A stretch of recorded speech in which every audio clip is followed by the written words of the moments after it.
Madame la directrice de la maison Douta Seck, que nous remercions beaucoup en passant pour son accueil dans cette prestigieuse maison Douta Seck.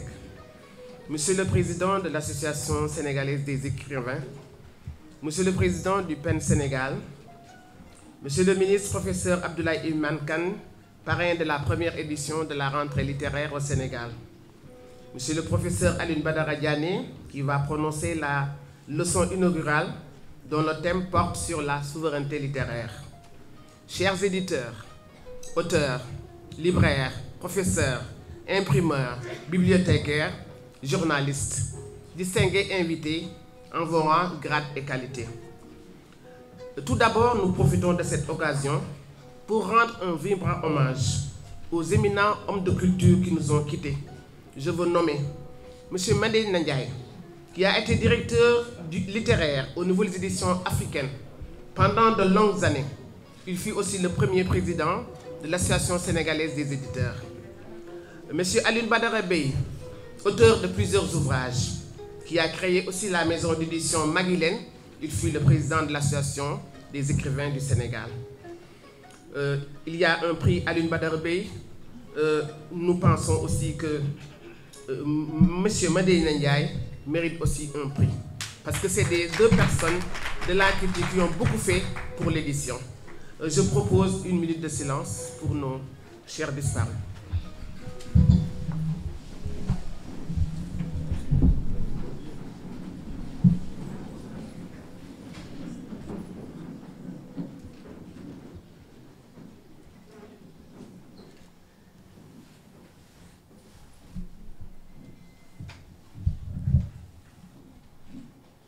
Je vous remercie.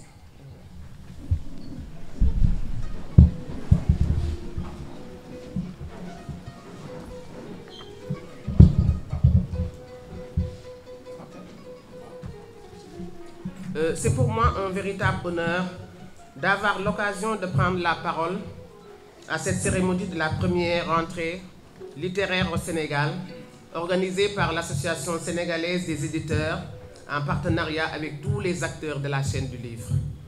Pourquoi une rentrée littéraire? Le Sénégal, qui est une terre de lettres, a vu émerger des écrivains dont les œuvres sont inscrites en lettres d'or au firmament des best-sellers mondiaux et ont été couronnés par de prestigieux prix nationaux et internationaux. Cependant, le livre, quelle que soit sa nature, est adossé à une chaîne. Tapuscrit au départ, entre les mains d'un auteur, le livre prend la forme grâce à l'édition, qui est notre cœur de métier. Et on peut dire sans conteste qu'elle est de facto la balise de cette chaîne. Partant de ce constat, Léopold Sédar Senghor, premier président de la République du Sénégal, a fondé en partenariat avec la Côte d'Ivoire, le Togo et le Togo, la première maison d'édition de la sous-région, les nouvelles éditions africaines, qui ont édité la plupart des premiers écrivains du Sénégal.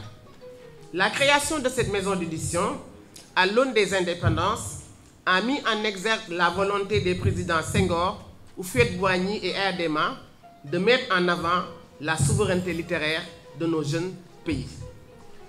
L'exemple faisant son chemin, la prolifération des maisons d'édition a fait tache d'huile. À l'heure actuelle, le Sénégal compte des dizaines de maisons d'édition, publiant dans tous les genres. Nous avons la littérature générale, les livres de jeunesse, les livres scolaires, la poésie, le théâtre, les essais, les beaux livres, les langues nationales et les bandes dessinées. L'Association sénégalaise des éditeurs, organisateur fêtière créée en 1999, compte à l'heure actuelle 42 membres placés sous la tutelle du ministère de la Jeunesse, des Sports et de la Culture. Elle est reconnue comme le point focal officiel dans le document de la politique générale nationale du manuel et du matériel didactique du ministère de l'Éducation nationale et par les partenaires techniques et financiers de l'État. C'est le moment de saluer les efforts consentis par l'État du Sénégal. Le ministère de la Culture nous a octroyé un fonds d'aide à l'édition. Ce fonds est un important levier pour la promotion du livre à travers les subventions accordées aux maisons d'édition, la participation aux foires, aux salons et les différentes activités menées autour du livre. le ministère de l'Éducation nationale nous octroie des financements de renforcement de capacité à travers des projets avec des partenaires financiers comme le PIEPS avec le Canada pour maîtriser les techniques de l'édition scolaire. Il y a le projet de l'USAID Lecture pour tous et le MOEPS pour l'introduction des langues nationales dans le système éducatif. L'ASE est sensible aux efforts consentis par l'État, mais attire l'attention de tous les acteurs sur l'importance des mesures supplémentaires à prendre pour renforcer et consolider ces acquis. Sans l'accès durable des éditeurs nationaux au marché public, qui partout dans les pays pauvres est le moteur de l'industrie du livre, du fait de l'importance des commandes publiques annuelles, nos jeunes diplômés, si nombreux et compétents, ne profiteront jamais du potentiel d'offres d'emploi que recèlent les métiers du livre. Dans tous les pays où l'industrie du livre, pourvoyeur d'emplois, se développe, les éditeurs nationaux ont eu l'accompagnement, l'appui et l'assistance de l'État qui, à travers des politiques volontaires d'assouplissement, de formation et d'accès au financement, a créé les conditions d'un développement endogène. C'est ce que l'ASE a compris pour y inviter les autorités et décideurs. Nous appelons tout le monde au développement de l'édition nationale. Appel au chef de l'État pour prendre et impulser les mesures officielles requises, créant les conditions d'une édition nationale forte et compétitive à travers la préférence nationale en octroyant un quota aux maisons d'édition sénégalaises. L'inscription de nos ouvrages dans le système éducatif. Appel au gouvernement pour une exécution diligente des nouvelles options politiques sollicitées. Appel aux représentants du peuple pour un recadrage législatif adéquat, favorable au développement de l'édition nationale. Appel aux partenaires techniques et financiers pour tenir compte des nouvelles politiques en matière de développement de l'édition nationale. Augmentation aussi du fonds d'aide à l'édition. Appel aux éditeurs pour resserrer leurs rangs, renforcer leur solidarité interne afin d'assurer un suivi vigilant et pérenniser les acquis. Un Sénégal souverain a besoin aussi d'une édition souveraine. Je vous remercie de votre attention.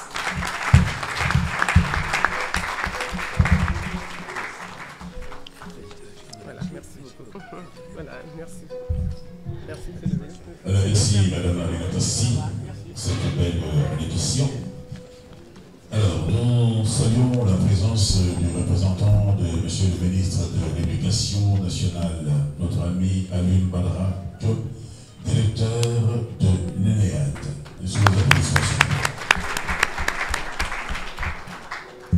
Alors, cette fois-ci, nous allons écouter un grand monsieur, celui qui nous a venu en 2024.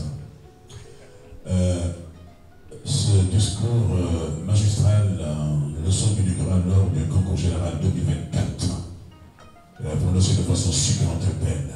Je salue mon très cher ami, mon jeune frère Ouaniba, qui prend la parole. Il est le président de la commission scientifique.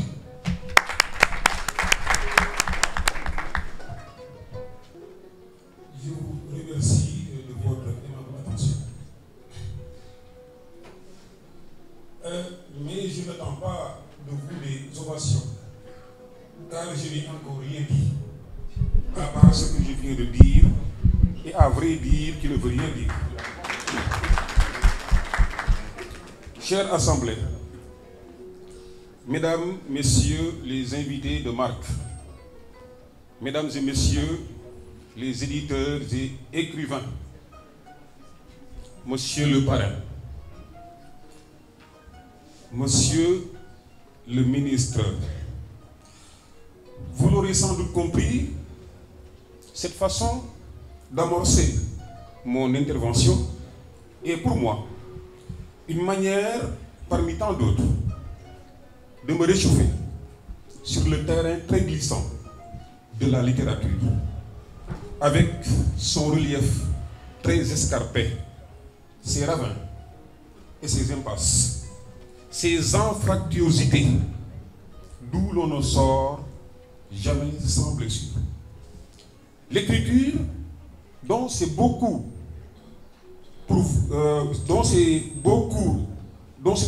d'entre vous ici présents, à la fois la maladie et le remède, est le domaine par excellence de l'inattendu, de l'imprévu.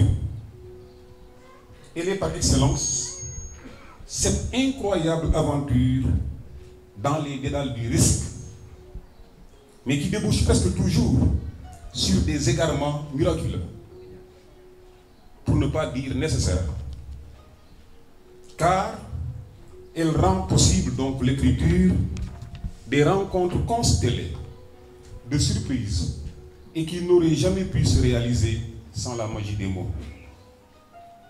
Sans que vous y soyez préparés, pour le moins du monde, voilà qu'elle vous mène l'écriture à la demeure invraisemblable de la reine des sorciers, où, avant même que d'entendre les larmes de la reine, au pas de la porte mystérieuse déjà, vous percevez l'inénarrable cri d'un assoiffé de soleil qui vous rappelle que c'est bien fini le temps des casseurs de solitude et que, hélas, le monde est plein de faux couples, de faux prophètes, mais aussi, malheureusement, de faux écrivains et de faux lecteurs.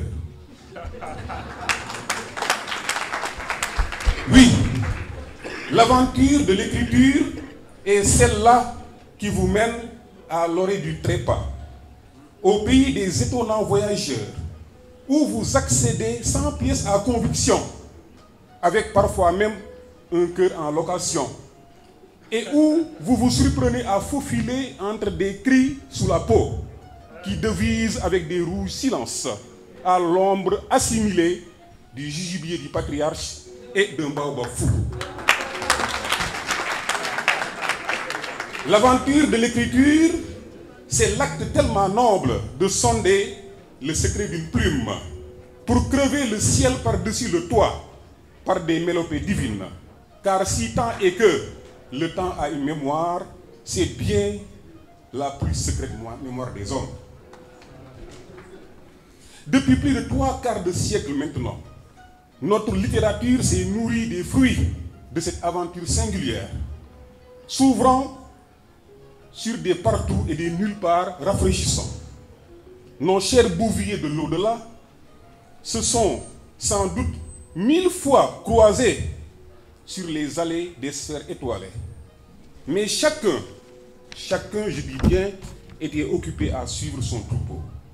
Eh bien, après tant d'aventures ambiguës, racontées à travers des lignes originales, après tant de paranoïa déambulatoire, dans les crépuscules invraisemblables, le temps est venu aujourd'hui pour tout le monde d'opérer un retour à la case de départ. Délesté de sa part de métaphore, ce mot d'ordre s'appelle rentrée littéraire. On a souvent tendance à réduire ce bel événement à la part belle qui est faite à la nouveauté, autant dire aux nouvelles parutions, et un peu aussi, il faut le dire, à sa dimension hautement commerciale. Mais on l'aura complètement vidé de sa substance fondamentale si l'on joue à oublier cette poésie des rencontres, parfois totalement inattendue, autant dire incroyable, entre écrivains, entre éditeurs et plus étrangement encore entre lecteurs.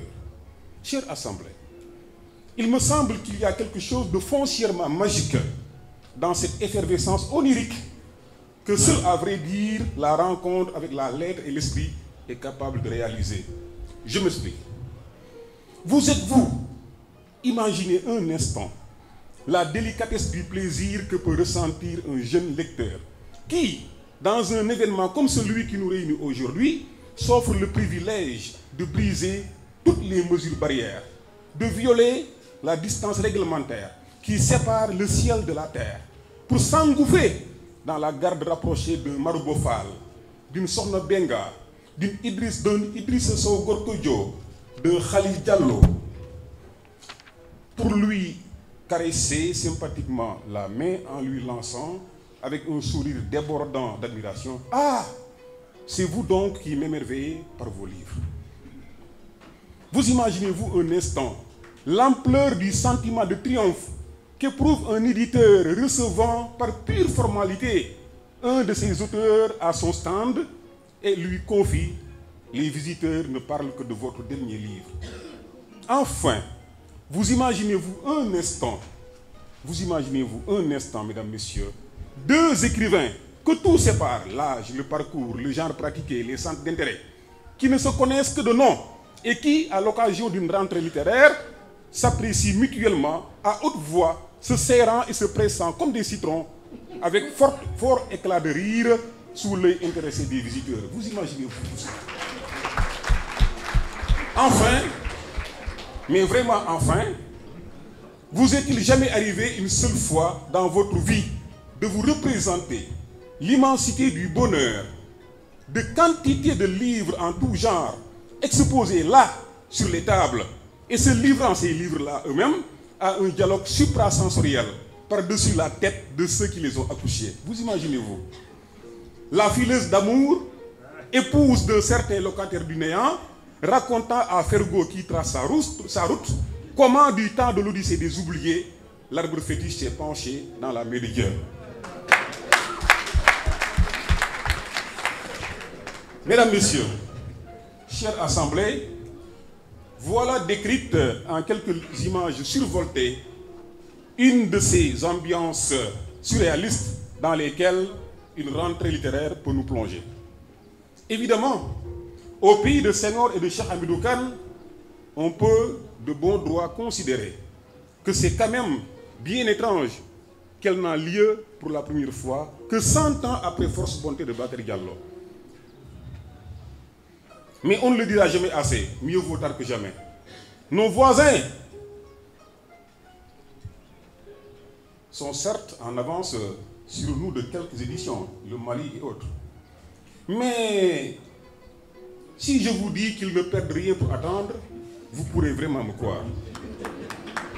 En fait, le peuple sénégalais a ceci de particulier que quand il est pionnier, personne ne peut le rattraper. Et lorsque vous êtes pionnier, il fait encore plus mal puisqu'il met tous les moyens de son côté pour vous damer le pion. Je rêve donc d'une deuxième édition d'Enfer, où un garçon nommé Abyss, se détachant de la fraîcheur du baobab natal, bravera l'harmattan pour aller déposer une lettre écrite à la plume d'ébène, écrite avec la plume d'ébène du néant à la table du maître du jeu, pour lui dire une seule chose en 3 temps: souveraineté éditoriale, souveraineté éditoriale, souveraineté éditoriale. Car cette première rentrée littéraire intervient à un moment où la question de la souveraineté est placée en tête de gondole dans l'officine des préoccupations de ceux qui nous gouvernent. Il va bien falloir donc qu'on leur rappelle ce qu'ils ne peuvent ignorer, à savoir que la souveraineté culturelle est un levier essentiel dans la remobilisation des ressources identitaires et que ce serait presque suicidaire de ne pas en tenir compte. D'où l'intitulé du thème général que les experts vont éplucher durant les toutes prochaines heures. Mesdames et messieurs, pour terminer, qu'il me soit permis de réserver à haute voix une mention spéciale à 2 personnes qui incarnent des valeurs devant lesquelles je m'incline religieusement. Il s'agit de Marouba Fall et du professeur Alioune Badara Diané.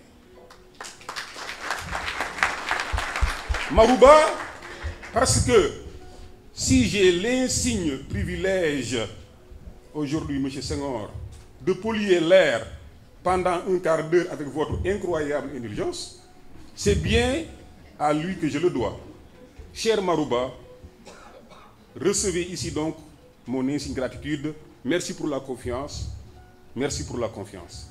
Professeur Diané, parce que je fais partie de la très grande famille des pensionnaires du département de lettres modernes, à qui vous avez insufflé le goût du savoir, que vous avez élevé, et que peut-être même sans forcément toujours le savoir, au rang de chercheur du mot juste, que vous avez éveillé à la beauté exquise du monde, quand la clameur cosmique abdique et s'incline devant la douce chanson des mots.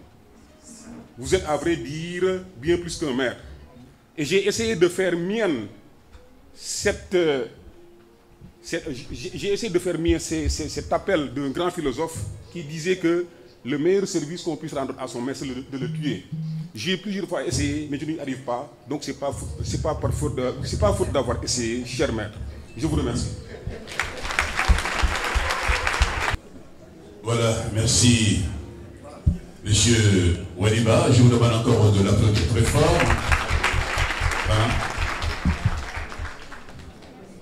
Toujours il a son numéro habituel. Merci. Alors je rappelle que lui, c'est le président de l'association des critiques littéraires du Sénégal. Diallo, tu t'approches de lui. C'est un auteur. D'accord, d'accord. Voilà Abdoulaye Racine Senghor qui rentre d'ailleurs fraîchement du Maroc. Il était pour une conférence comme d'habitude. Il sillonne le monde, Racine. C'est fantastique, Alors, ça se passe bien? Alhamdulillah. Tu es attendu dans les baleines, attention. Alors, mesdames et messieurs, nous allons, mais avant d'introduire notre prochain auteur, surtout être le parrain de cette première édition de la rentrée littéraire, le professeur Abdoulaye Mankan, vous permettrez de faire de façon très brève sa présentation. C'est Madame Amenetassi qui m'a demandé de le faire. Universitaire de renom, le professeur Abdoulaye Elimankan est aussi un intellectuel au sens plein, par sa présence continue dans la cité, dont il essaie de déchiffrer des réalités pour mieux nous armer face aux défis qui nous attendent. Ce qu'il fait avec brio dans son livre Pensée l'humain, la part africaine. Le professeur Abdoulaye Elimankan a failli aller aux États-Unis d'ailleurs pour des études journalistiques. Ce qu'il ne s'est pas fait, et il se retrouve à l'université de Dakar, où il obtient une licence de philosophie en 1967, figurez-vous. De 1969 à 1976, il est professeur de philosophie au lycée Blaise Diagne de Dakar, et tous ses anciens élèves ont gardé de lui et de son enseignement le souvenir d'un excellent professeur. Il soutient le 7 octobre 1976 à la Sorbonne, Paris-Panthéon, une thèse sur connaissances africaines et mentalité pré-scientifique, études épistémologiques avec la mention très bien. Ça mérite des applaudissements. Alors, ce qui lui ouvre les portes de l'université dès octobre 1977. Le 30 septembre 1987, à Lille 3, il obtient un doctorat d'état sur système de numérisation parlée des groupes ouest-atlantiques et Mandé. Contribution à l'histoire de la pensée logique et mathématique en Afrique, avec la mention très honorable. Cette excellente thèse lui vaut la nomination comme maître de conférence en 1989 et comme professeur titulaire de rang A en 2003. Il a été inspecteur général de philosophie, chef de département de philosophie, conseiller du président de la République chargé de l'éducation, ministre de la communication puis ministre de la culture de 1995 à 2000. Ministère qui l'a profondément marqué d'ailleurs, au-delà de sa longévité exceptionnelle à ce poste. Au Sénégal, il a la considération et le respect de tous.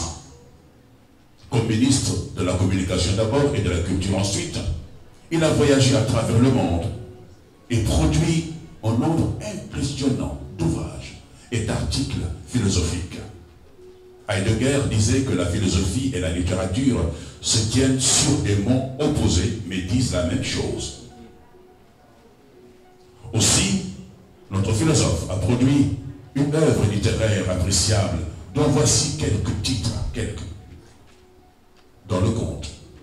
Le Prince Malade, publié par Bayard, Paris en 1986. Roman, 1992, La Maison au Figuier, Néas, Dakar, 1992. réédité par Sepia, Paris, 1994-95. Les magiciens de Bagador, Sepia, Paris 2000. Makelenea, Dakar Nouvelle, Séraphin, La Nouvelle Sénégalaise, éditée par James Gash, édition Hamal, Saint-Louis 2000.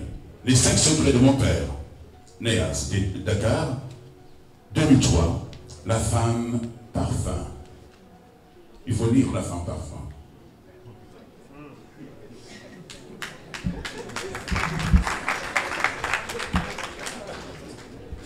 Réédité par Armadan, mon cher ami Gallo, en 2011. Il y a aussi des dissidents. Et également, Philosophie sauvage, où la vie a de longues jambes. Moi, je donne un coup de tank. Crocodileville, Saraba, Covid. Le Covid existe. Je l'ai rencontré.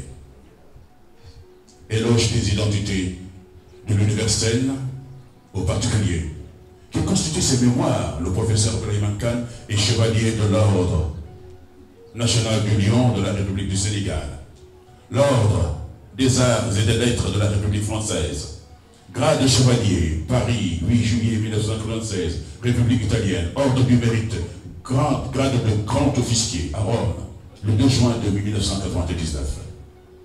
Sur le plan humain, et nous le savons, vous le savez, c'est un homme d'une extrême humilité, une extrême simplicité, maniant virtuose l'autodérision et l'humour, comme on pourra tout l'art.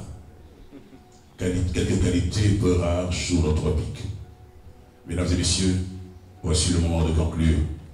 Le professeur Abdoulaye Khan est présent à toutes les conférences.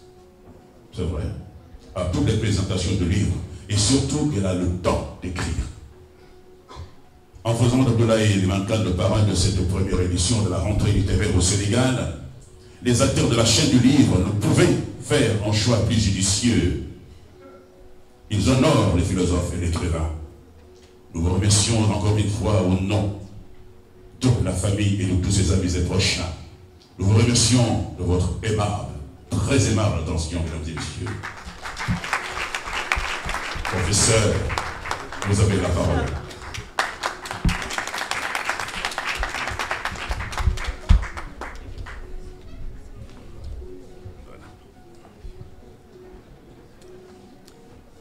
Monsieur le secrétaire d'État, Madame Si, présidente de l'Association sénégalaise des éditeurs, professeur Diané, conférencier chargé de la leçon inaugurale, Monsieur le directeur du livre et de la lecture, Madame la directrice de la Maison de la Culture d'Outasek, Mesdames, Messieurs, écrivains, essayistes, éditeurs, amis des livres et de la lecture, Mesdames, Messieurs, j'aurais bien voulu, pour un événement aussi important, écrire un texte substantiel à la hauteur de l'événement.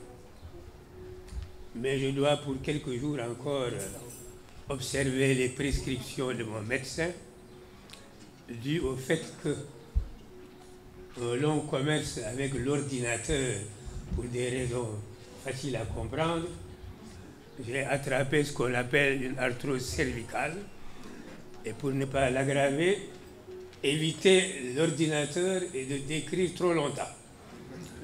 Après cette longue explication, espérant que je bénéficie de votre excuse, j'ai simplement quelques mots de remerciement à adresser à différentes personnes et différentes institutions.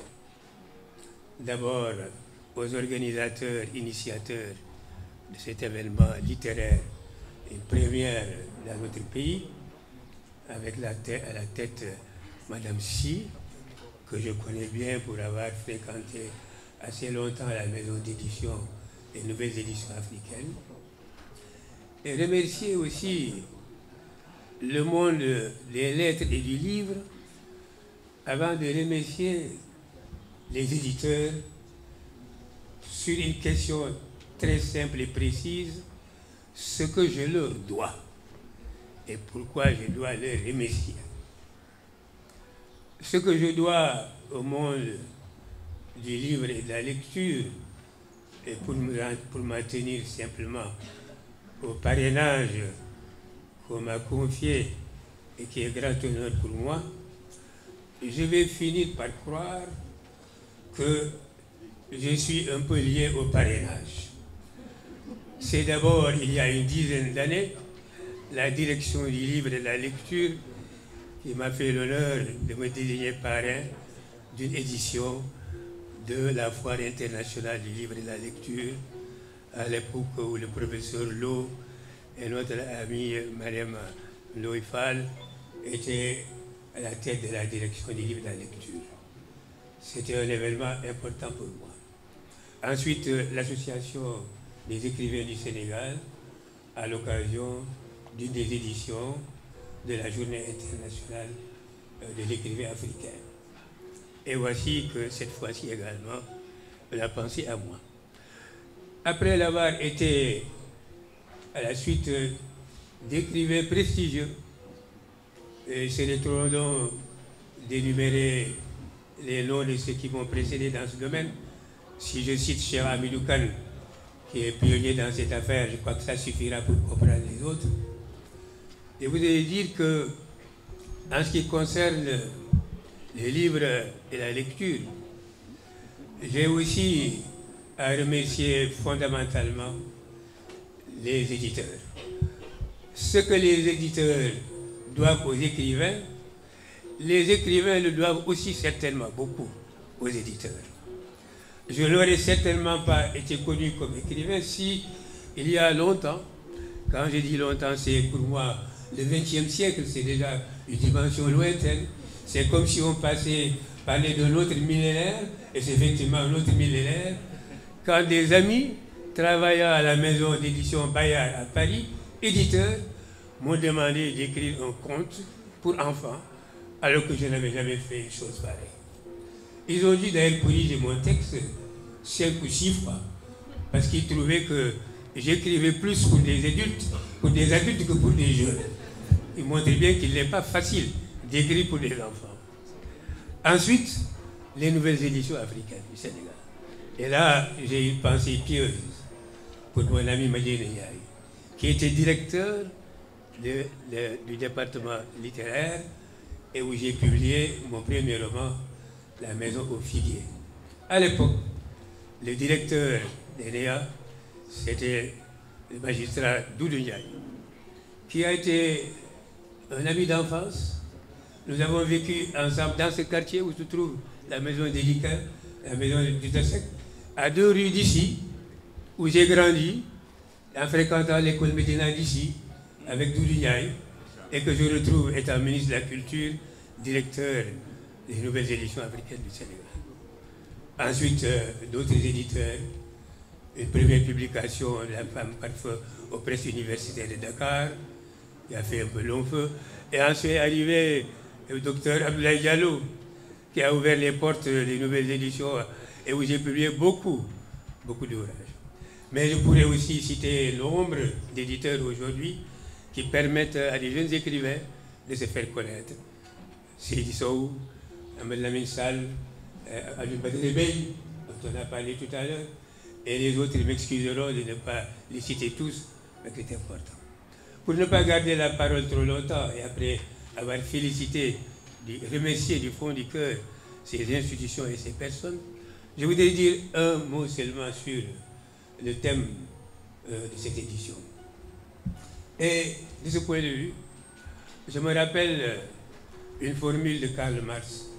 Je ne sais pas si vous avez remarqué que lorsque nous étions jeunes enseignants et même étudiants, c'était encore au XXe siècle, on ne pouvait pas faire 2 phrases, un texte important, sans citer Karl Marx. Aujourd'hui, on ne le cite plus. Et il avait dit justement, et c'est tout à fait à propos, expliquant l'origine de la machine et l'origine de l'État. Il a dit de l'une, la machine n'a pas toujours existé, elle a une histoire. Et il a dit que l'État n'a pas toujours existé, l'État a une histoire. Et il a fait cette phrase extraordinaire qui dit « Une explication qui ne tient pas compte de la dimension historique de ce qu'elle explique ne vaut rien. » Je trouve que ce vaut rien est un peu excessif, parce que ça vaut quand même quelque chose. Mais c'est pour souligner le fait que la dimension historique est importante. Et c'est ce que Mme Si a fait tout à l'heure dans son texte, d'expliquer au Sénégal et en Afrique l'origine de la question de l'édition. Et lorsqu'on fait cela, on comprend les causes, on comprend les goulots d'étranglement, et ça permet justement à l'étape où on se trouve de savoir sur quel levier il faut agir pour aller plus loin. L'autre question que je voudrais aborder, c'est par là que je terminerai, ce sont les difficultés récurrentes du domaine de l'édition. C'est la question sempiternelle de la péréquation entre l'édition de littérature générale et l'édition des livres scolaires.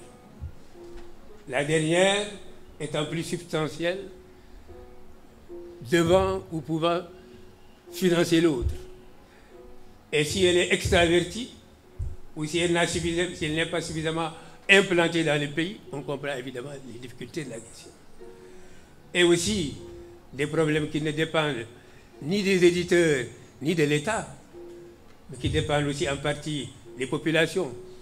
C'est l'électorat, c'est le report aux langues nationales, c'est le goût de la lecture, qui n'est pas seulement le fait des populations africaines.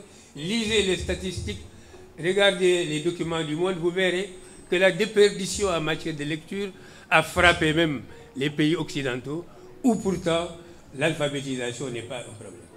Il y a donc des questions de fond, et je pense effectivement que le thème de cette édition est une manière de revenir là-dessus, de mettre le doigt sur ce qui fait mal et de voir comment aller de l'avant. Encore une fois, merci infiniment d'avoir pensé à moi. Mais je pense que ce n'est pas surtout parce que vous n'avez pas oublié les anciens. Les jeunes, n'oubliez pas les anciens si un jour, devenus anciens, vous voulez que les cadets ne vous oublient pas. Merci. Voilà, merci. Alors, je demande de l'applaudir encore très fort, s'il vous plaît. Professeur avancé. Voilà, on va vous applaudir. Très fort. Merci beaucoup. Voilà. Merci. Vous allez vous demander pourquoi je vous ai mis ici. Vous restez là avec moi. Parce que les jeunes, il ne faut pas les oublier. D'accord? Dongo, Mbaye, le grand poète, salut. Khadidje. Armata Section, le grand prix du président de la République pour l'évêque. Merci d'être là. Mais nous connaissons. Merci. Khadidje Diallo, je pense que je l'ai aperçu tout à l'heure dans la salle, dans l'espèce. Alors, pourquoi je l'ai mis ici? Tout simplement parce que ça vous le dîner. Merci beaucoup d'être là. C'est les services rendus aux lettres, les immenses services rendus à la culture, que toute la famille des lettres et la chaîne des acteurs de la chaîne du livre voudraient vous élever au rang de grands champions des lettres de la culture du Sénégal.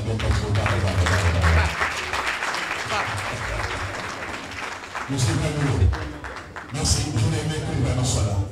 Parce que c'est les acteurs du livre. Hein? La Foudé. À côté, c'est les acteurs du livre. Mon cher ami colonel, à côté.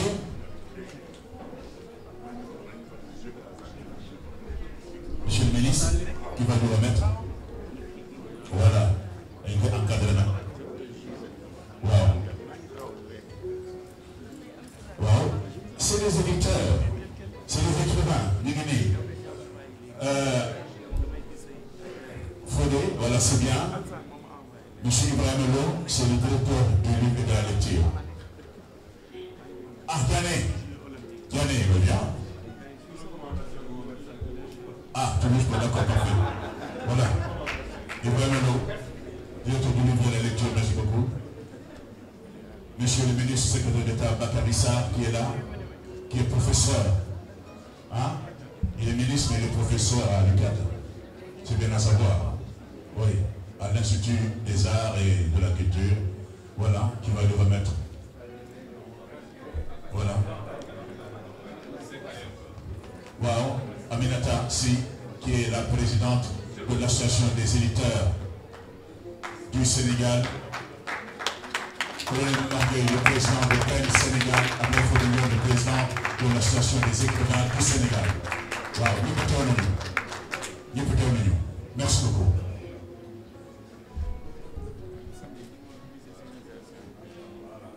Wow, fauteuil, gars, fauteuil.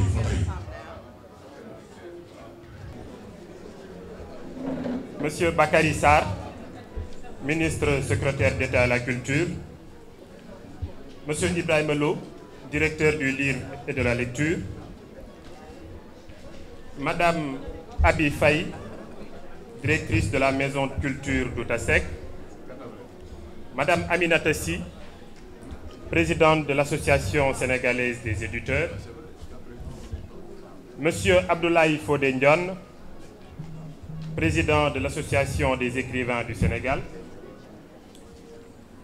Monsieur professeur Abdoulaye Eliman Kane, parrain de la première rentrée littéraire du Sénégal. Monsieur Marouba Fall, coordonnateur de la rentrée littéraire. Monsieur Waliba, président de la commission scientifique.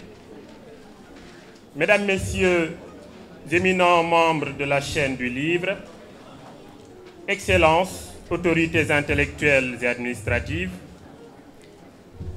tous ceux présents ce matin pour cette belle fête de l'esprit, recevez mes salutations les plus distinguées. Dans la première version de la dédicace des Fleurs du Mal, Charles Baudelaire écrivait ceci. À mon très cher et très vénéré, maître et ami, Théophile Gautier, le poète impeccable, le magicien langue française, dont je me déclare avec autant d'orgueil que d'humilité, le plus dévoué, le plus respectueux et le plus jaloux des disciples. Eh bien, si aujourd'hui j'enlevais le nom de Gautier pour mettre celui de Diané, pourrait-on me parler de répétition de l'histoire? Mais à quoi bon le présenter, me diriez-vous? Puisque devant l'évidence, la littérature arabe a l'habitude de poser cette question. Man lam ya'rifi shamsa. Qui ne connaît pas le soleil?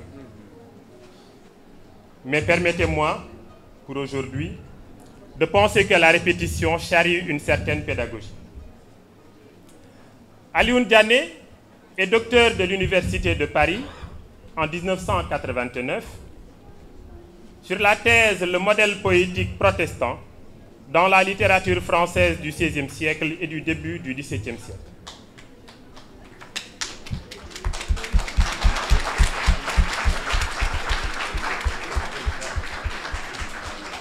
Il est également docteur d'État de l'Université de Dakar pour cette thèse qui a donné à plus d'un l'envie d'en écrire une, la représentation de Socrate dans la littérature française de la Renaissance en 1998. Il est depuis 2000 professeur titulaire à l'université et depuis plus de 10 ans, professeur titulaire de classe exceptionnelle à la Faculté des Lettres et Sciences Humaines de l'Université de Dakar. Auteur de plusieurs travaux et recherches sur les rapports entre littérature et spiritualité, sur la représentation, sur les pratiques subversives qui déclinent de nouveaux modes d'écriture, entre autres. Nous pouvons citer Rabelais et Montaigne, de la chronique gigantale à l'essai infini, les méditations sur les psaumes de Jean de Sponde, le statut du réel dans le roman poétique sénégalais, Les routiers de chimère d'Ibrahima Sall, Géométrie des origines et espace identitaire dans la 4e partition des Chants pour Signard de Senghor, le statut du récit invariant chrétien dans les élégies majeures de Léopold Sédar Senghor, Éluard, La femme et les mots, littérature, société et inflation verbale dans la plaie de Malick Fall, Bérawat de Verville, Socrate et le moyen de parvenir, mais évidemment Senghor, porteur de parole, pour ne citer que cela.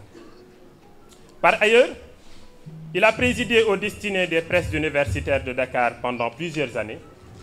Il est actuellement le directeur de la revue sénégalaise de langue et de littérature, directeur des annales de la faculté des lettres et des sciences humaines, directeur de l'Institut des sciences religieuses de la faculté des lettres et sciences humaines.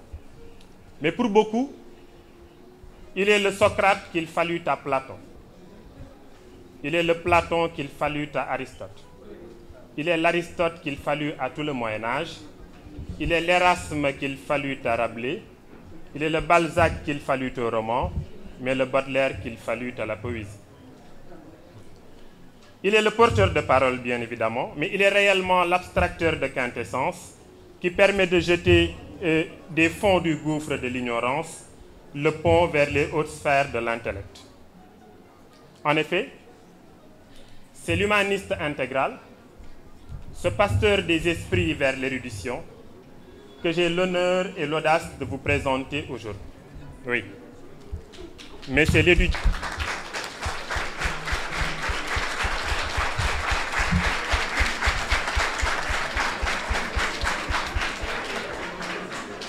Mais c'est l'étudiant qui présente le prof, c'est le disciple qui présente le maître, c'est le fils qui présente le père, mesdames, messieurs, le professeur Alioune Diagne.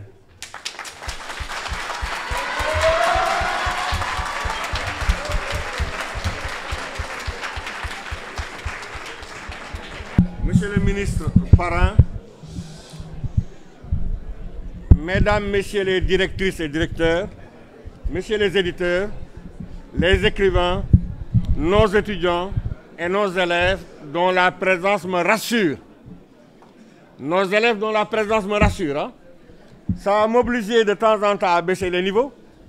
Mais quand il le faudra, je leur demanderai de boucher un peu les oreilles. Parce que ce que je vais dire ne va pas plaire aux oreilles sensibles. Je vous préviendrai. Donc merci pour cette rentrée littéraire qui me permet de voir les gens que je ne voyais pas. Wally, c'est pas pour toi. Hein? J'ai du plaisir à t'entendre. Colonel Momargueï, il paraît que tu es ici. Hein? Oui. Ah, colonel, mes respects. Je jure hein, en Wolof, hein, c'est l'un des rares Sénégalais, je reconnais que moi, je me là, je reconnais. Hein? Plusieurs fois, je l'ai vu donner et dire merci. Plusieurs fois. Être gêné même qu'on soit obligé de remercier. Colonel, mes respects. DLL, mes amis, merci.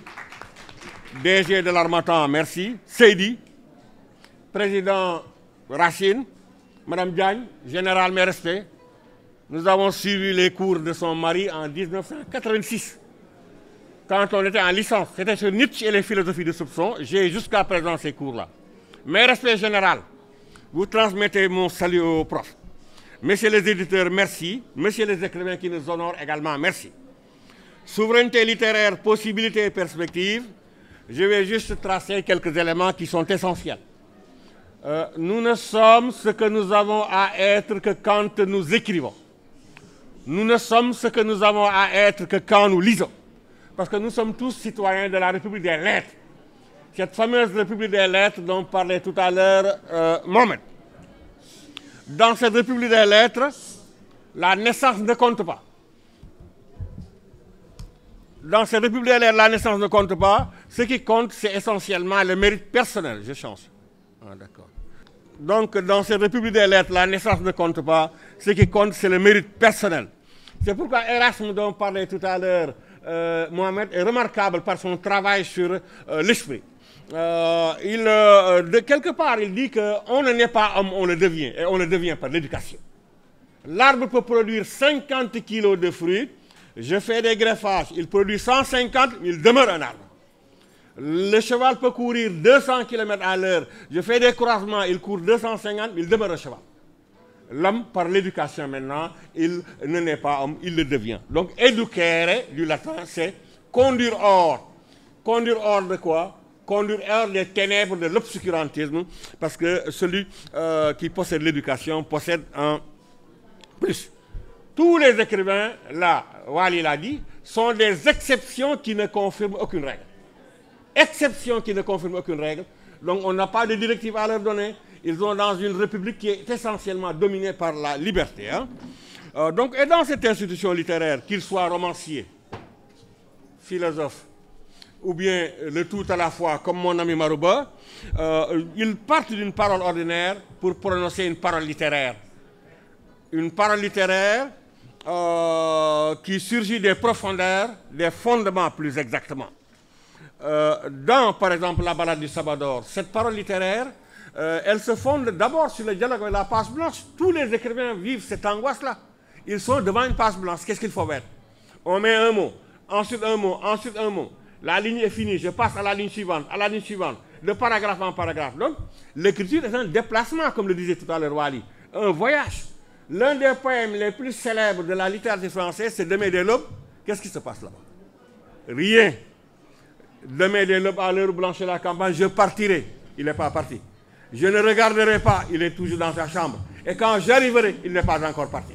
Donc, le déplacement, c'est essentiellement un déplacement en imagination.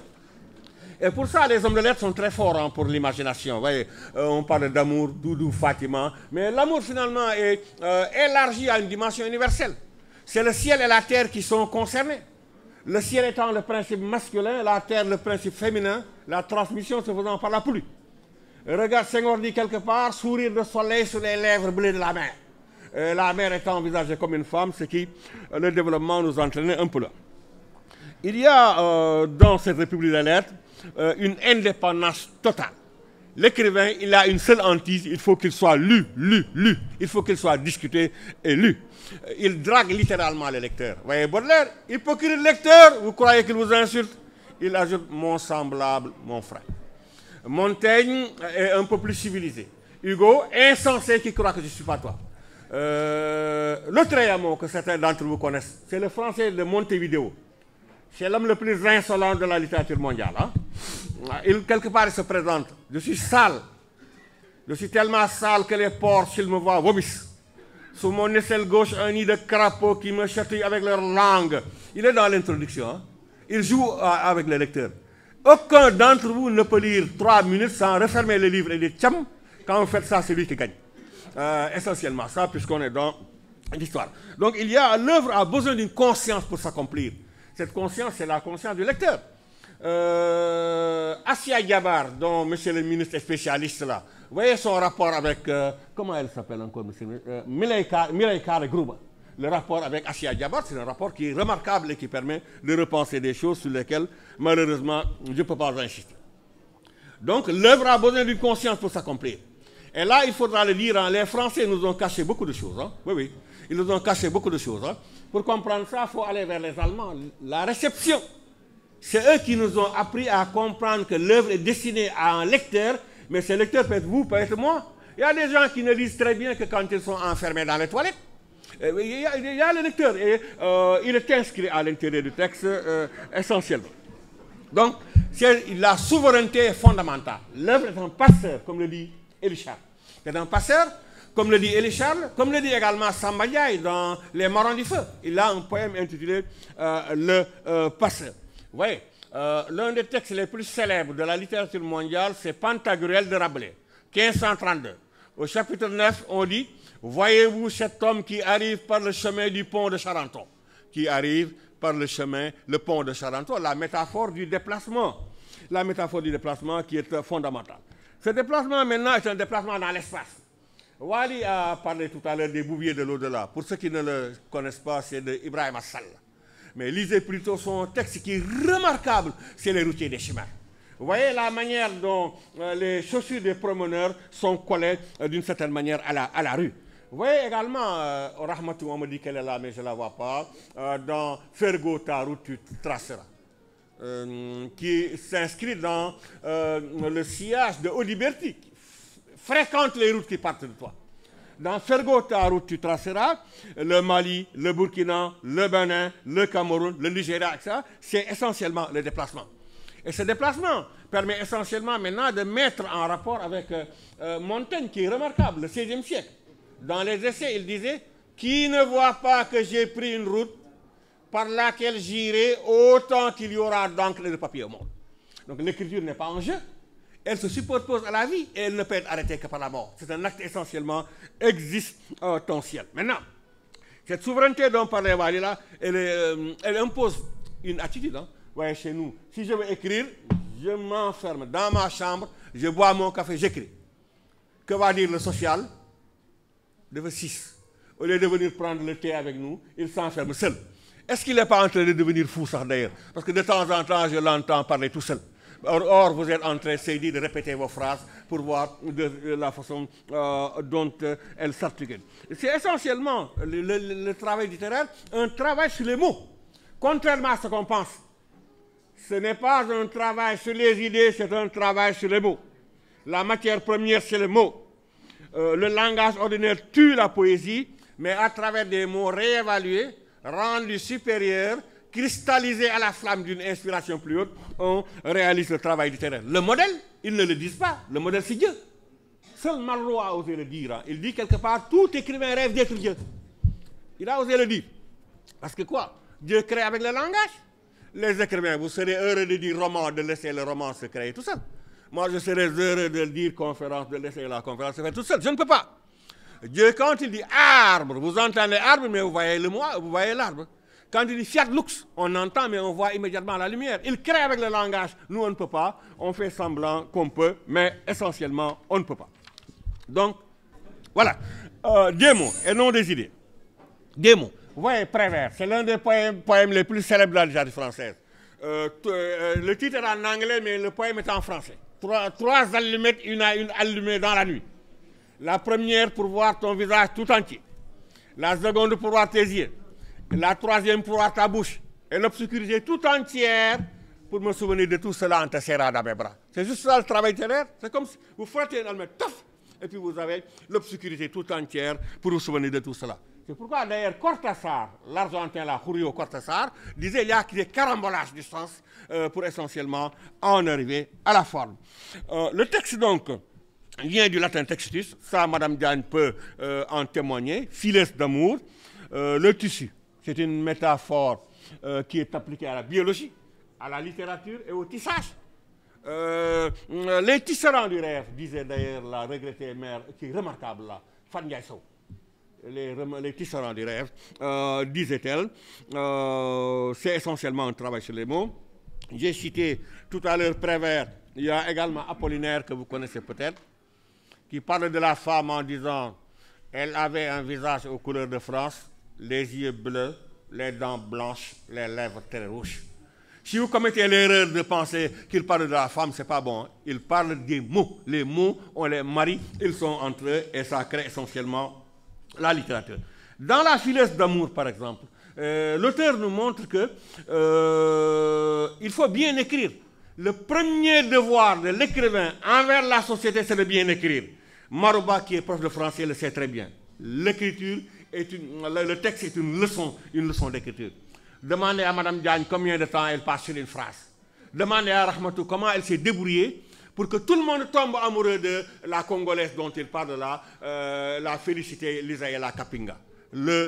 Littéralement, elle séduit. Littéralement, le lecteur est possédé. Littéralement, Seydi nous présente le personnage de Tiendela Tchamdaga qui, remarquablement, nous embarque. Donc, il y a essentiellement ces éléments. Mais ce qu'il faut d'ailleurs dire, c'est la chose suivante. On peut écrire dans les langues nationales, hein, aucun problème. Mais beaucoup de nos écrivains écrivent dans la langue française, hein, qui a été tissée par des éléments qu'il faut bien connaître. Il y a l'apport des pères de l'Église, là, le père Richomme, le père Coton, le père Binet, le père Pelletier, à qui on doit le terme de fantasia. Le père Filière, à qui on doit la subtilité qu'il applique à Sénèque. Et ça permet essentiellement d'entrer dans la langue française. Les meilleurs écrivains de la langue française, vous le savez très bien, c'est le cardinal de Ray, c'est le cardinal de Ray, c'est Chateaubriand, Rousseau, Pascal, et le voyou là, Welbeck. Il passe tout son temps à nous insulter, hein, mais c'est l'un des plus remarquables écrivains de la littérature mondiale. Welbeck, Michel Welbeck, hein, il passe tout son temps à nous insulter, hein, mais au plan de l'écriture, il est remarquable. Ces écrivains-là créent une prose qui est remarquable. Oui, c'est Pascal, mais il ne le développe pas. C'est Pascal qui dit, quand vous voulez dire il pleut, dites il pleut. Mais nous, on ne comprend pas qu'au moment où il le disait, il y avait les précieux. Les gens qui étaient tellement compliqués que s'ils parlent, vous partez d'un énorme éclat de rire. Pour dire, donnez-moi du tabac, c'est simple. Ils ne diront jamais ça. Permettez-moi de stigmatiser mes empreintes digitales sur votre cigarette afin d'assouvir mes narines marécageuses d'une pincée de tabac. Tout le monde éclate de rire. C'est pourquoi Pascal dit, si vous voulez dire il pleut, dites il pleut. Non, la terre, le ciel est chargé. Non, dites, si vous voulez dire il pleut, dites il pleut. Mais il y a des choses qu'il faut maintenant bien comprendre. Combien de pères ont perdu leur fille? Mais parmi ces pères, combien ont écrit les Contemplations? Combien d'enseignants y a-t-il au Sénégal? Parmi ces enseignants, combien ont écrit Maïmouna, Tunka, Nini? J'oublie les deux autres romans là. C'est Mot de Fatim, voilà. Mot de Fatim et Tragique Iménée. Les jeunes là, vous avez l'avantage de lire Mot de Fatim. Hein? Mot de Fatim. C'est un récit de Sadji, hein? Publié en 1960 par les éditions Mergado. Mergado, c'est pas les Matelas des Clandos, là. C'est une édition qu'il y avait essentiellement ici. Donc, voilà. Donc, l'image du tisserand et du pain tissé apparaît d'ailleurs. La littérature joue avec les mots. Mais quand elle évoque la vie, elle se permet de jouer à un jeu qui n'est pas le contraire du travail. Parce qu'il est par nature production. Ici comme ailleurs, le jeu permet de se débarrasser de l'accessoire pour ne conserver que l'essentiel. C'est un jeu sans lequel le réel ne serait ni percevable, ni concevable. Ils font provision d'espoir pour l'éternité. Ils ne griffonnent pas, ils ne remplissent pas juste des papiers qu'ils noircissent. Ils jouent pour l'éternité. Pour l'éternité, il faudrait bien comprendre ça. Maintenant, ce jeu sur l'éternité là, et pour l'éternité, fait que tout le monde est à la même enseigne. Hein. Claudel, il n'y a pas plus croyant que Claudel. C'est un bon croyant. Dieu, le Christ, tout ça. Il va même jusqu'à enfermer sa sœur qui déconne là, à l'asile, hein, Camille Claudel. Sa sœur là, parce que, excusez-moi du terme, elle est dans tous les lits. Elle est dans tous les lits, le frère l'a fait enfermer. C'est Claudel qui dit, je suis la promesse qui ne peut être tenue. Je suis la vérité avec les visages de l'erreur. Est-ce qu'un croyant devrait parler comme ça? La promesse qui ne peut être tenue. La vérité avec les visages de l'erreur. D'autant plus que la Bible vous le recommande très bien.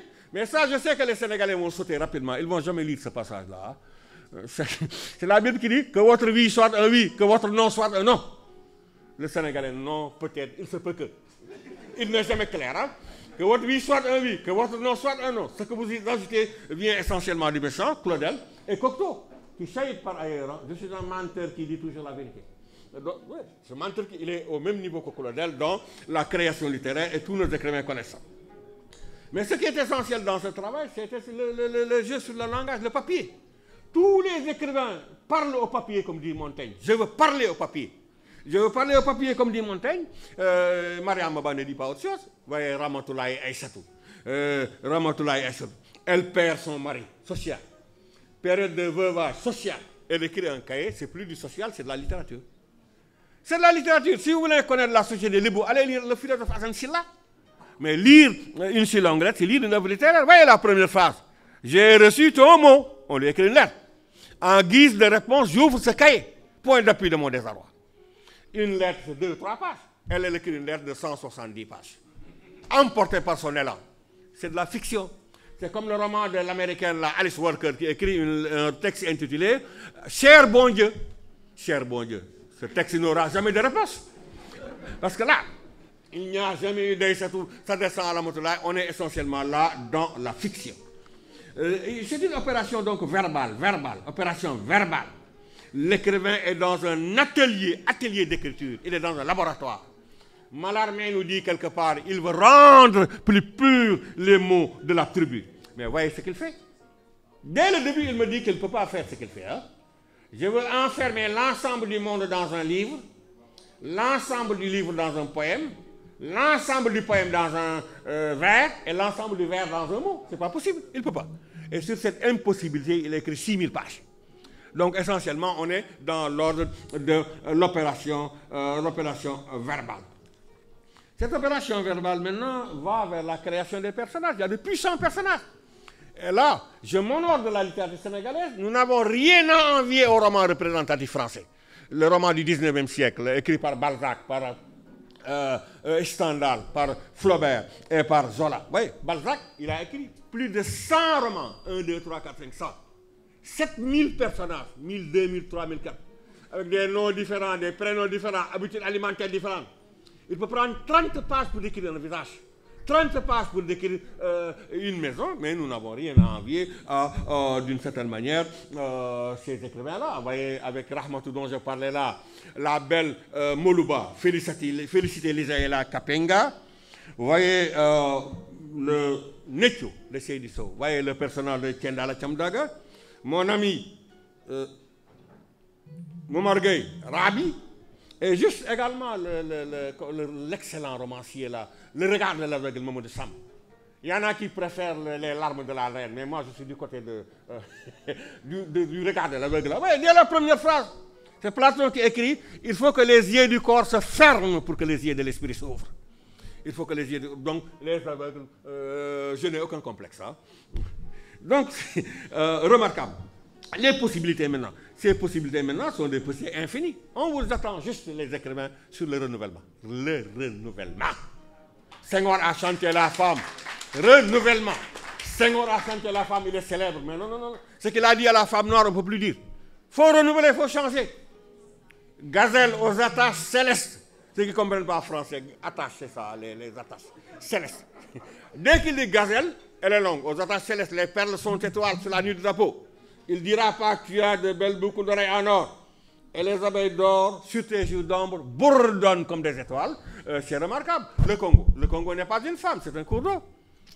Pour la chanter, il l'imagine comme une belle femme à qui il fait une déclaration d'amour en lui disant « corps d'huile imputrescible à la peau de nuit diamantine ».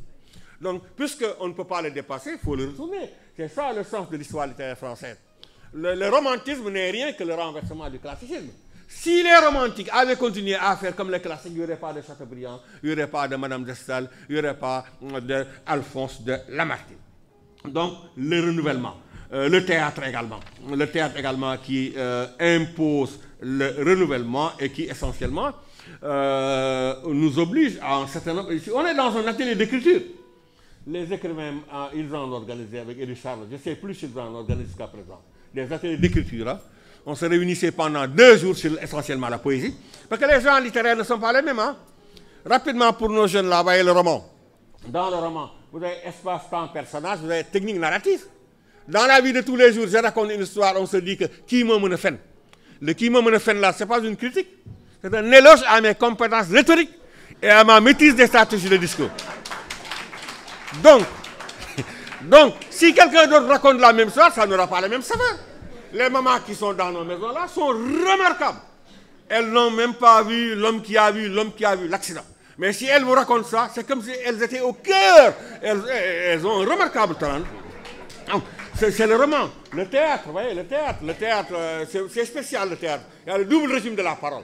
La parole va de la scène à la scène. Mais la parole va de l'ensemble de la scène au public. Ça, c'est une première chose. Deuxième chose, c'est un théâtre, c'est un langage total. Les mots font partie de la signification. Mais le costume, la mise en scène, l'éclairage, le décor, tout ça, c'est un théâtre total. La poésie, marier les mots. Et quand je dis marier, je dis bien marier. Hein? Des mots qui, d'ordinaire, ne sont pas du même contexte. Quand Senghor dit « je vois l'odeur des roses », normalement, on ne dit « je sens l'odeur des roses », mais il dit « je vois l'odeur des roses ». Il y a là un mariage des mots qui va vers la poésie. Nos jeunes là, je disais tout à l'heure qu'il fallait de temps en temps vous boucher les oreilles. C'est le moment de vous boucher les oreilles. Hein? Donc là, le contexte est fondamental. Hein. Nous sommes dans un contexte de pudeur. Société de pudeur. Hein. L'impudeur est permis à certains dans certaines occasions, mais c'est une société de pudeur. Et pourtant, vous voyez, Karim Ousmane Socé, 1948 déjà, Karim présentait la veuve en disant, la veuve Aminata, elle avait les hanches fermes, garnies de verroterie, qui faisaient un cliquetis cristallin au moindre de ses mouvements. Du calme là, qui faisait un cliquetis cristallin au moindre de ses mouvements. Cheikh Ndaw, il n'y a personne de plus correct que Cheikh Ndaw. Dans Excellence vos épouses, il présente quelqu'un, un concupissant, c'est un bon Sénégalais. Il présente le bon Sénégalais là. Il aime les femmes. Les jeunes filles le savent tellement que quand elles passent à côté de lui, elles le provoquent. Et il écrit noir sur blanc. Quand elles passent à côté de lui, elles accélèrent le mouvement giratoire de leurs rondeurs arrière. Ça, c'est Cheikh Ndaw. Hein. Donc, il y a ça. Parce qu'on est dans l'ordre de la poésie. Il ne me le dira pas, il ne me le dira pas, mais on est dans l'ordre de la poésie. Donc, les perspectives, pour aller un peu vite, Président, les perspectives sont infinies. Il n'y a pas de limite. Les sujets sont divers. Tout ça, c'est pour aller vers le vivre ensemble dont on parlait tout à l'heure. Vous voyez Senghor qu'on lit souvent, qu'on ne comprend pas, il dit quelque part, je rêve le soir d'amusement à la finale des nations. Finale des nations. Il y a S. Je rêve d'amusement, je veux que les S tombent pour qu'on ait une seule nation. On est là, dans le vivre ensemble. À quand les piroguiers de la Grande Mer nous livreront-ils les poissons du rêve et tout ça et tout ça. Maintenant, cet imaginaire-là des écrivains, l'homme écrit pour réaliser une promotion du sens de l'existence. Cette perspective entre en résonance énigmatique avec les mots du poète qui dit « Pourquoi la poésie devrait mourir? Ce serait essentiellement la fin du monde. » L'écriture est un acte de foi, À la question « Pourquoi écrivez-vous » nos écrivains peuvent répondre comme Saint Jean de Perse pour mieux vivre. Parce que l'écriture est essentiellement objet de vie. Elle permet de penser P-A-N-S-R. Elle permet de penser les blessures du temps. De bouche à oreille, les yeux dans les yeux, d'âme à âme, l'écrivain, romancier, dramaturge, poète, nous parle essentiellement le langage de la vie. Nous parle le langage de la vie.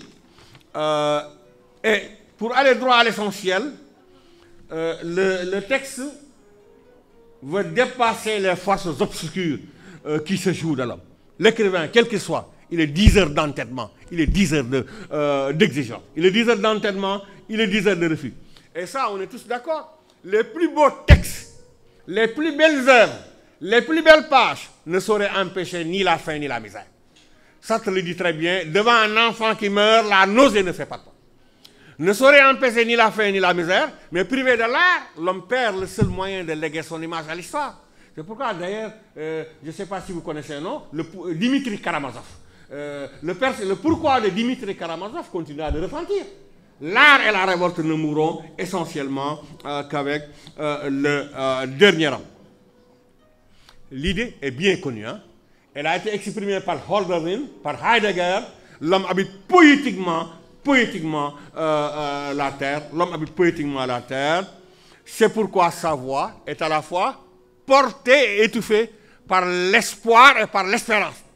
Mais tous les hommes pensent que l'espérance doit l'emporter sur le reste, tout le reste. De peur d'être taxé de bavardage intempestif, je vais en terminer en disant ceci. Dans leurs différents textes, les écrivains, selon la superbe formule bernanosienne, veulent dresser un rempart de papier. C'est Bernanos qui dit rempart de papier. C'est superbe comme formule. Rempart de papier. Le langage peut paraître obscur, mais c'est toujours celui de la vie prenant conscience d'elle-même. Et le lecteur qui visite l'univers fictif de nos écrivains, c'est un archéologue qui agit sur ses propres instructions. Et, cela les archéologues le savent bien, les choses enfouies perdent leur éclat quand elles sont ramenées à la surface. Je vous remercie. Merci.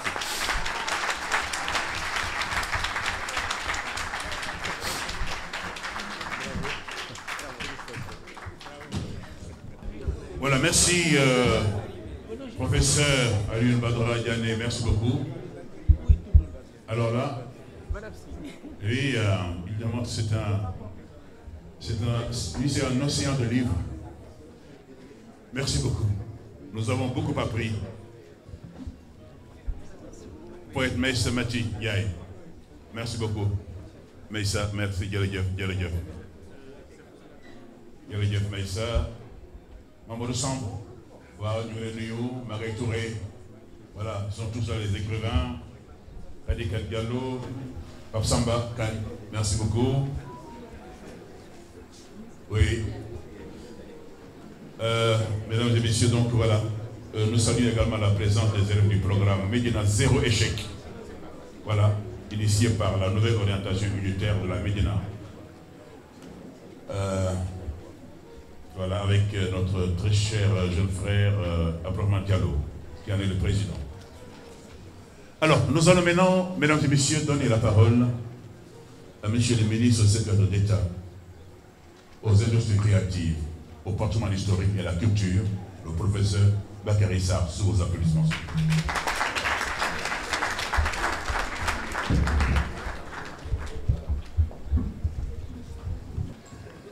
Merci beaucoup.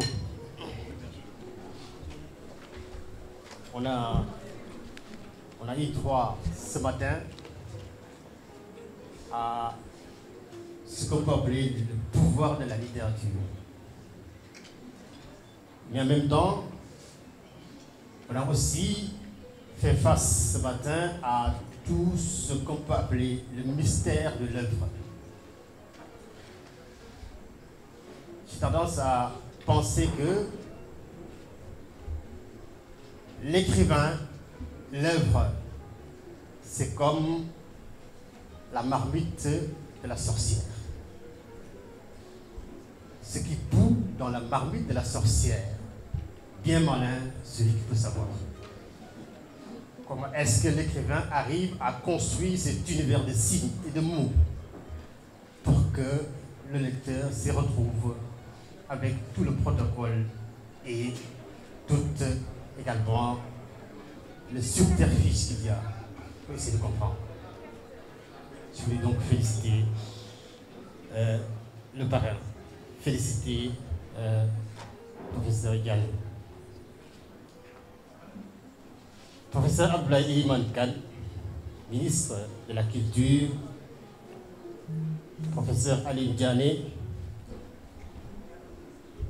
Madame Aminata Sy, présidente de l'Association sénégalaise des éditeurs,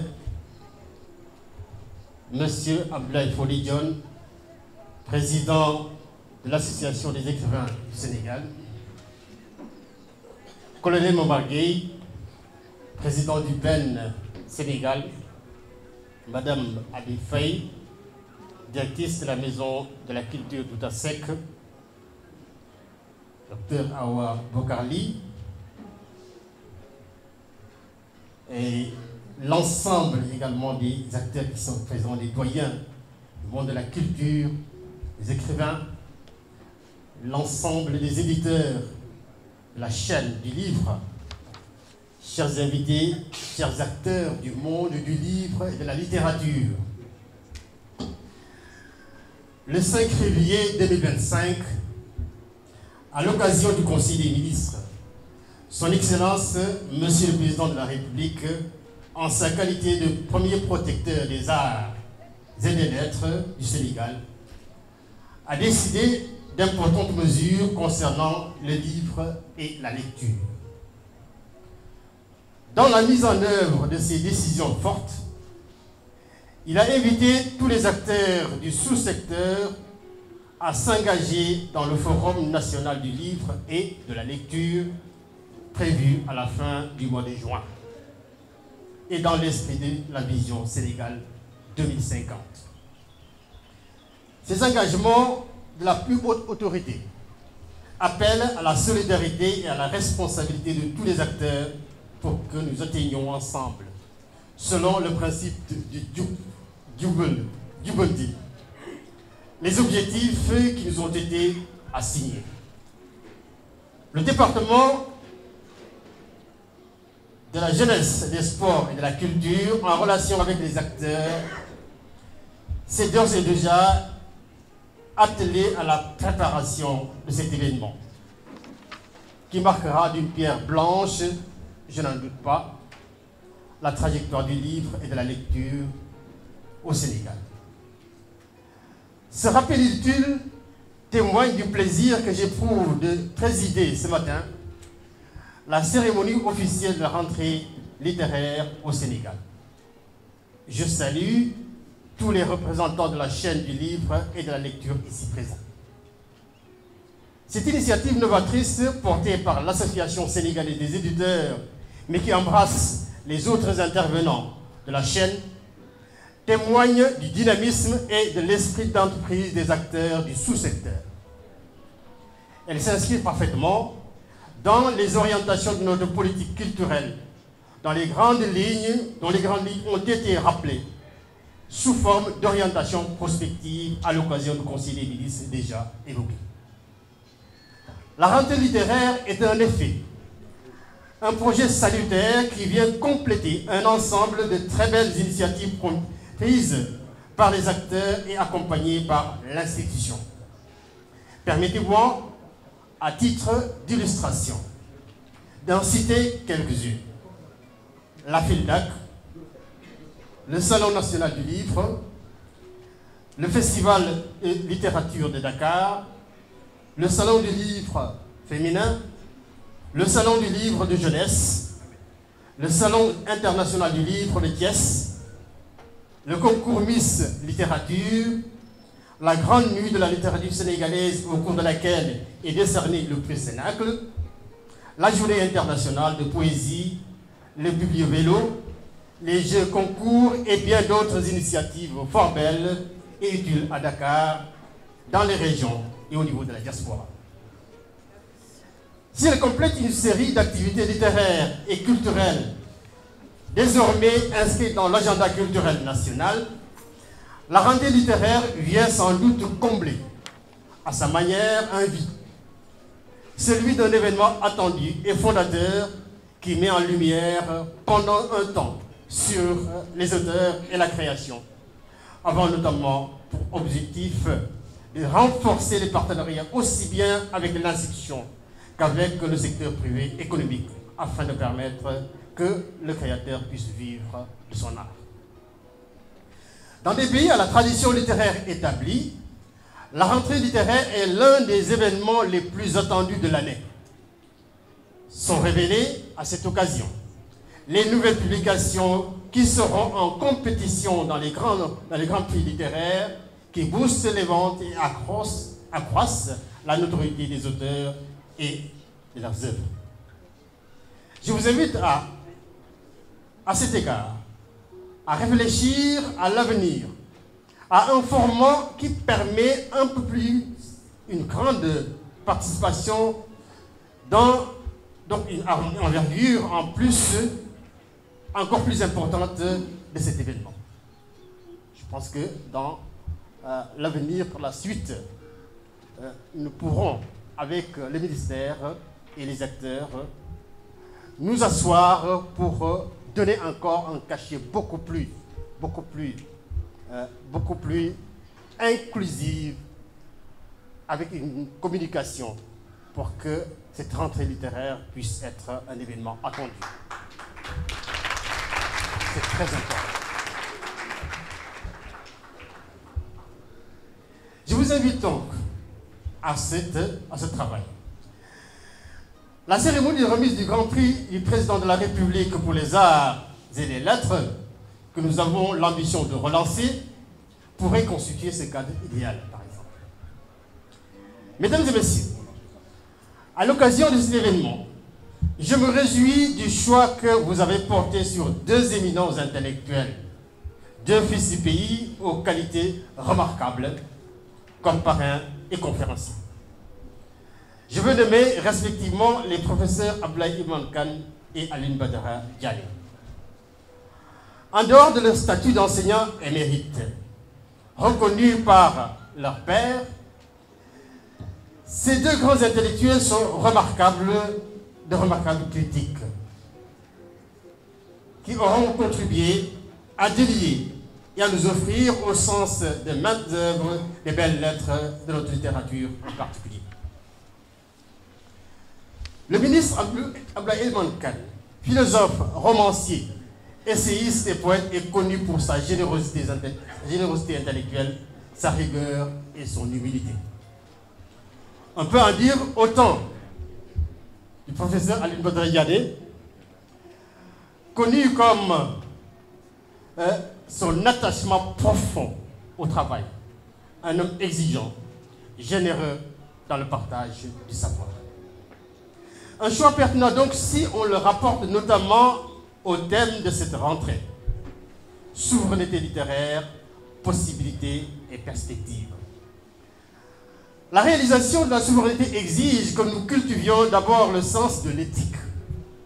Assurément, le parrain et le conférencier constituent des modèles d'un savoir qui puise autant dans les sagesses autochtones que dans la pensée universelle, mais qui est d'abord porté par un haut degré d'éthique. Votre thème invite également à faire connaître davantage les productions littéraires nationales, quel que soit l'idiome qui les véhicule.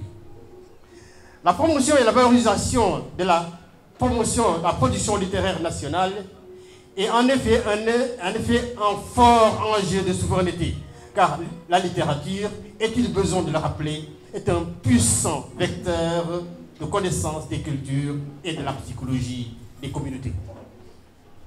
Mais l'œuvre littéraire, parce qu'elle postule une infinité de lecteurs au-delà du temps et de l'espace, doit rester naturellement ouverte et disposée au dialogue avec d'autres créations.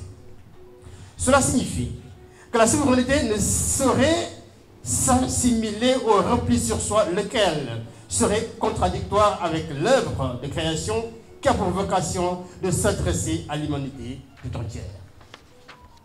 Je ne voudrais pas terminer sans rappeler l'engagement des plus hautes autorités de notre pays en faveur du livre et de la lecture. Monsieur le Président de la République, Bassirou Diomaye Faye, le Premier ministre Ousmane Sonko et l'ensemble du gouvernement sont disposés à donner au livre, à la lecture, à la chaîne et à l'économie du livre et de la lecture tout leur sens et leur place dans le déroulement de la politique nationale, la politique du pays dans les 25 années à venir et dans les 5 ans à venir au niveau de la stratégie nationale de développement. Dans une société où le savoir doit primer, parce qu'il est au fondement de tout développement, un tel engagement est une motivation supplémentaire pour mener collectivement nos missions respectives à la satisfaction de nos mandants et de tous les acteurs du sous-secteur. Bonne rentrée littéraire à toutes et à tous. Rendez-vous est pris pour le Forum national des livres et de la lecture au mois de juin. Je vous remercie de votre attention.